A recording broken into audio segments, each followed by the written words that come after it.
Kronologi mobil ambulans yang bawa jenazah kecelakaan di Musirawas, tabrak tiang listrik. Usai mengalami kecelakaan tunggal, mobil ambulans dari Palembang tujuan ke Provinsi Jambi, kini diamankan di Mapolres Musirawas. Sebelumnya, sebuah mobil ambulans yang sedang membawa jenazah mengalami kecelakaan tunggal dengan menabrak tiang listrik pada Senin, 14 Juli 2025, pagi sekira pukul 6.05 WIB.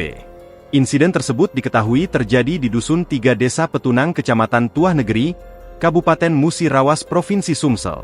Pantauan Sripoku.com, mobil ambulans jenis Toyota Calya warna hitam dengan nopol bank 1387 OW kini terparkir di sekitar Polres Musirawas, setelah diamankan oleh Satlantas Polres Musirawas. Terlihat mobil yang dipasang stiker ambulan di kaca depan dan belakang, serta striker ABS, ambulans Batu Raja Sumsel, di pintu depan tersebut, terlihat mengalami kerusakan di bagian depan. Tak hanya itu, di bagian kaca depan juga mengalami retak akibat kecelakaan tunggal dengan menabrak tiang listrik di depan rumah warga di Dusun 3 Desa Petunang Kecamatan Tuah Negeri, Musirawas. Kasat Lantas Polres Musirawas, AKP Murianto mengatakan, mobil ambulans tersebut melaju dari arah Sekayu dengan membawa jenazah tujuan ke Singkut Provinsi Jambi. Saat kejadian, dalam mobil tersebut berisikan 3 orang, yang merupakan sopir dan 2 orang penumpangnya serta membawa jenazah.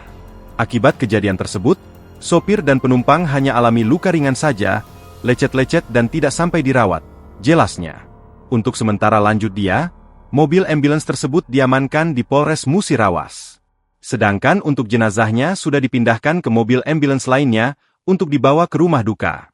Download Tribun X sekarang, menghadirkan lokal menjadi Indonesia.